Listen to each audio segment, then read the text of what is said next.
अस्सलाम वालेकुम डॉक्टर साहब, मेरी वालदा बहुत कमज़ोर है, वो स्टंट नहीं डलवाना चाहती, तो हमने वीडियो देखी है एक ईईसीपी की। क्या हम उनका इलाज ईईसीपी पे करवा सकते हैं क्या? अस्सलाम वालेकुम। अक्सर फ़ेसबुक पे, यूट्यूब पे और टिकटॉक के ऊपर इस तरह की वीडियोज़ आती हैं कि अब दिल के स्टंट को भूल जाएँ, दिल के बायपास को भूल जाएँ और ईसीपी की तरफ आएँ या जिसे नेचुरल बायपास कहते हैं उसकी तरफ आएँ। अक्सर मरीज़ भी ये मैसेजेस भेजते हैं और मुलाकात में भी ये सवाल करते हैं कि ईसीपी का जो तरीका इलाज है वो कितना मौसर है और ये बात सिर्फ़ मरीज़ों तक महदूद नहीं है।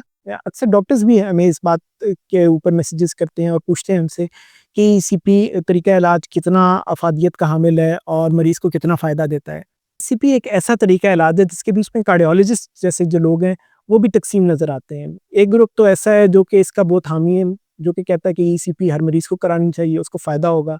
और दूसरा ग्रुप जो है वो ऐसा है, वो कहता है कि ईसीपी का तो कोई फ़ायदा ही नहीं है, ये एक प्लेसिबो प्रोसीजर है। यानी कि एक ऐसा प्रोसीजर है कि जिससे मरीज़ को कोई फ़ायदा नहीं होता, लेकिन वो बस ख़याल करता है कि उसको तकलीफ़ में इज़ाफ़ा हो गया है।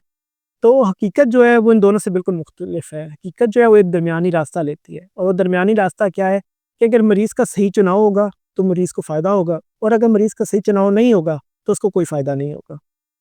आज की इस वीडियो में हम देखेंगे कि ईसीपी क्या है, ये किस तरह की जाती है, किन मरीज़ों को ईसीपी से फ़ायदा होता है, दुनिया ईसीपी के मुतल्लिक क्या कहती है, इसकी अफ़ादियत के मुतल्लिक कोई टेस्ट वगैरह या कोई ट्रायल किए गए हैं या नहीं।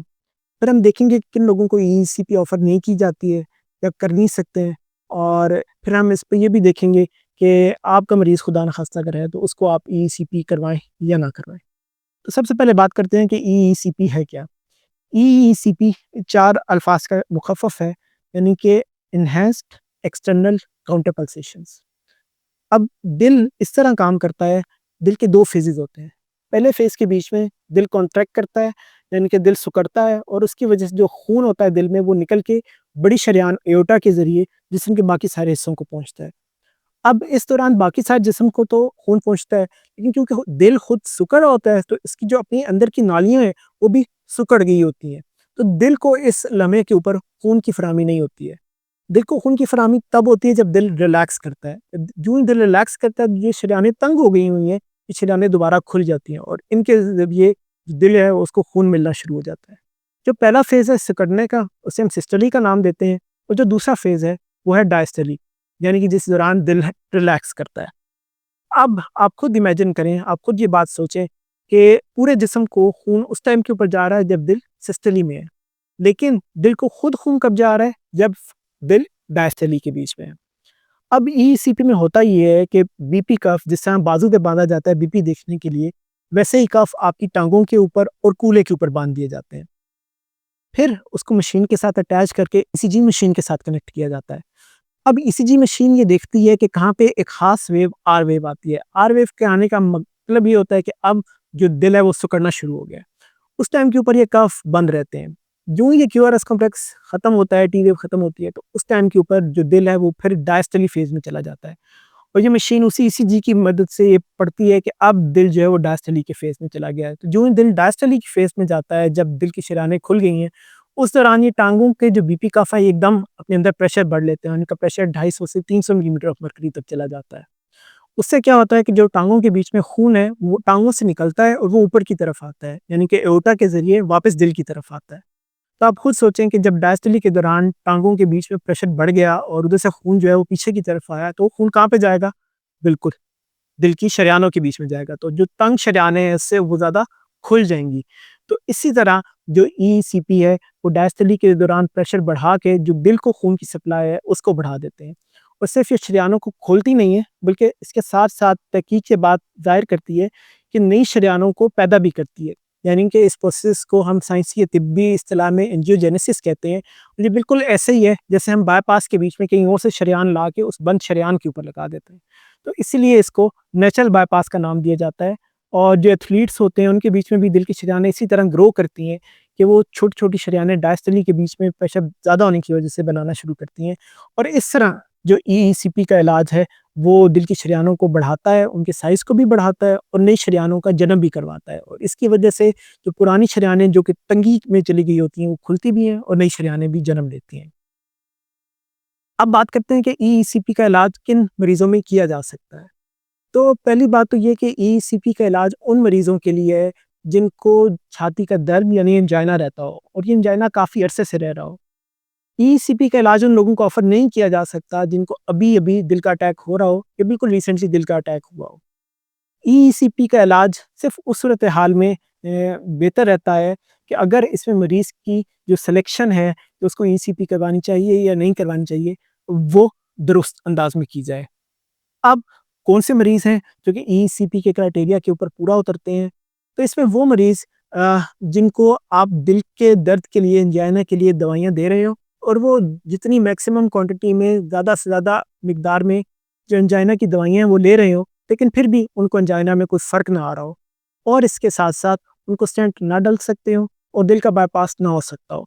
तो ऐसे मरीज़ जो हैं सिर्फ़ उन्हीं को ईसीपी ऑफ़र की जा सकती है। बाकी मरीज़ जो हैं उनको ईसीपी ऑफ़र करने का कोई एज़ सच फ़ायदा नहीं होता। अब ये देखते हैं कि ईसीपी आया वाक़ई में फ़ायदेमंद है भी या नहीं? तो ईसीपी कोई नया तरीका इलाज नहीं है, बल्कि सबसे पहले तो 1950 में अमेरिका में हार्वर्ड यूनिवर्सिटी ने इसको दरियाफ़्त किया था। उसके बाद इसको मज़ीद बेहतर करने वाले चाइनीज़ थे, जिन्होंने 1980 में इसके ऊपर काम किया और इसको मज़ीद बेहतर किया।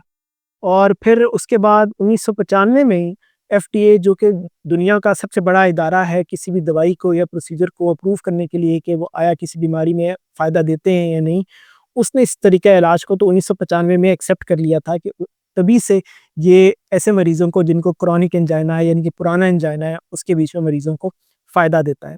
इसके अलावा ये हार्ट फेलियर के मरीज़ों को भी फ़ायदा देता है और 2006 में तकरीबन मेरे ख़्याल से इसकी अप्रूवल हुआ एफडीए की तरफ से कि जो हार्ट फेलियर के मरीज़ हैं, उनको भी ईसीपी जो है ऑफ़र किया जा सकता है। इसके अलावा जो मुख्तलिफ ट्रायल्स हैं, उनके बीच में मस्ट ईईसीपी एक ट्रायल था, जो कि किया गया और उसने ये बात ज़ाहिर की कि जो एंजाइना के मरीज़ जिनकी दुरुस्त क्राइटेरिया के बाद सिलेक्शन हो ईसीपी के लिए, हर मरीज़ की नहीं, सिर्फ़ वही मरीज़ जो कि ईसीपी क्राइटेरिया पे पूरा उतरते हैं। अगर उनका क्राइटेरिया के ऊपर पूरा करने के बाद इनके सेशन कंप्लीट कराए जाएँ, तो 60% लोग ऐसे हैं जिन्होंने अपने एंजाइना के बीच में बेहतरी को महसूस किया। इसके अलावा एक और ट्रायल पीच ट्रायल ने भी ये ज़ाहिर किया कि इससे जो एक्सरसाइज़ करने का जो दौरानिया है वो बढ़ जाता है। एक और स्टडी जिसे आईईपीआर स्टडी कहा जाता है, उसने भी ये बात शो की कि ईसीपी अपने मरीज़ों को फ़ायदा देती है।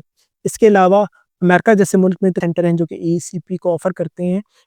यूरोप के बीच में इसका रुझान इतना ज़्यादा नहीं है, लेकिन इंडिया के बीच में भी ईसीपी के काफ़ी सेंटर हैं। तो ये एक ऐसा तरीका इलाज है जो कि पूरी दुनिया के बीच में राइज है और अगर मरीज़ का सही चुनाव हो, तो फिर ऐसे मरीज़ों को ये फ़ायदा भी देती। अब देखते हैं कि ईसीपी का प्रोसीजर होता किस तरह है। मैंने आपको बताया कि ईसीपी के बीच में टाँगों के ऊपर और कूल्हे के ऊपर प्रेशर कफ बाँधे जाते हैं, जो कि ख़ास टाइम के ऊपर उनको फुलाया जाता है और ये बेसिकली 35 घंटे का टोटल प्रोसीजर है और इसको इस तरह तक़सीम किया जाता है कि हर हफ़्ते में इसके 5 सेशन किए जाते हैं। यानी कि आप हफ़्ते में 7 में से 5 दिन ये सेशन कराते हैं। एक सेशन जो है वो 1 घंटे का होता है और इसी तरह 35 सेशन पूरे करने के लिए इस पूरे प्रोसीजर को 7 हफ्तों पे तक़सीम किया गया है। तो ये प्रोसीजर तकरीबन 7 हफ्तों में ख़त्म होता है और 35 सेशन के बाद आप ये कहते हैं कि जी अब इस मरीज़ में ईसीपी के सेशन जो है वो कंप्लीट हो गए हैं और अब उसमें अफ़ाका या फ़ायदा होना या ना होने का अंदाज़ा लगाया जा सकता है। अब देखते हैं वो लोग जिनको ईसीपी बिल्कुल ऑफ़र की ही नहीं जा सकती है। ईसीपी उन लोगों को ऑफ़र नहीं की जा सकती है, जिनकी शरेयानों के बीच में ऑलरेडी मसला हो जिसे पेरिफेरल आर्टेरियल डिज़ीज़ कहते हैं, यानी कि टाँगों की शरेयानें जिनकी तंग है, उन लोगों को ये ईसीपी का प्रोसीजर जो है वो ऑफ़र नहीं किया जा सकता। इसी तरह दिल का एक ख़ास वाल्व जिसे एओर्टिक वाल्व कहते हैं, अगर वो लीक करता हो, जिसे तिब्बी या साइंसी इस्तिलाह में एओर्टिक रिगर्जिटेशन कहते हैं। अगर किसी मरीज़ में एओर्टिक रिगर्जिटेशन हो तो उसको भी ईसीपी ऑफ़र नहीं की जा सकती है। इसके अलावा वो मरीज़ जिनकी टाँगों में खून जमा हो, जिसे डीप वेन थ्रोम्बोसिस या डीवीटी कहते हैं, ऐसे लोगों को भी ईसीपी ऑफ़र नहीं की जा सकती। इसके अलावा वो मरीज़ जिनको दिल की बेतरतीबी का मसला बहुत ज़्यादा लायक हो, तो उनको भी ईसीपी ऑफ़र करना मुश्किल होता है। वो मरीज़ जिनका बीपी कंट्रोल में ना रह रहा हो या हामला ख़वातीन, इनको भी ईसीपी ऑफ़र करना ज़रा मुश्किल काम समझा जाता है। इसके अलावा वो मरीज़ जिनको पल्मोनरी हाइपरटेंशन हो, उनको भी ईसीपी ऑफ़र करना मुनासिब नहीं समझा जाता। तो ये वो लोग हैं जिनको ईसीपी ऑफ़र नहीं की जा सकती। अब बात करते हैं कि ईसीपी प्रोसीजर के दौरान मरीज़ को कोई तकलीफ़ होती है, कोई इंजेक्शन दिया जाता है, बेहोश किया जाता है, सुन्न किया जाता है, तो नहीं, ऐसा कुछ भी नहीं होता। ये बिल्कुल वैसा ही है जैसे बीपी चेक करना, मतलब आप जाएँगे क्लिनिक में, जाके आप लेट जाते हैं और आपकी टाँगों के ऊपर वो कफ बाँध दिए जाते हैं और 1 घंटे के लिए कफ को फुलाया और उसमें से हवा निकाली जाती है। तो इस दौरान कोई सुन्न करने का इंजेक्शन या बेहोशी का इंजेक्शन नहीं दिया जाता। ये ऐसा कोई तकलीफ़देह अमल भी नहीं है, लेकिन क्योंकि प्रेशर टाँगों पे पड़ता है, तो लिहाज़ा थोड़ी बहुत तकलीफ़ तो होती है। इसके अलावा इस प्रोसीजर का एज़ सच कोई भी साइड इफ़ेक्ट जो है, वो नहीं है। तो उम्मीद है इस वीडियो से आपका ईसीपी के मतलब काफ़ी इब्हाम जो है वो दूर हुआ होगा और काफ़ी मफ़रूज़े जो इस वक़्त मार्केट में गर्दिश कर रहे हैं, उनका जवाब भी आपको इसमें मिल गया होगा। तो किस्सा मुख्तसर ये कि ईसीपी वैसे तो एक इंतहाई मौसर तरीका इलाज है, लेकिन ये सिर्फ़ उन्हीं लोगों में किया जा सकता है जो कि इसके क्राइटेरिया के ऊपर पूरे उतरते हों। और इसका तरीका इलाज जो है वो मुफ़ीद भी है, कारामद भी है और मरीज़ों से उसको फ़ायदा भी होता है, लेकिन सिर्फ़ उन मरीज़ों में जो कि इन क्राइटेरिया के ऊपर जो है वो पूरा उतरते हैं। उम्मीद है ये वीडियो आपके लिए मालूमात का ज़रिया बनी होगी और अगर आप समझते हैं कि इस वीडियो के ज़रिए आप किसी और की मदद कर सकते हैं, तो उसको ज़रूर ये वीडियो शेयर करें और इस तरह की मज़ीद वीडियोज़ देखने के लिए चैनल को लाइक, शेयर और सब्सक्राइब ज़रूर करें। शुक्रिया। अस्सलाम वालेकुम।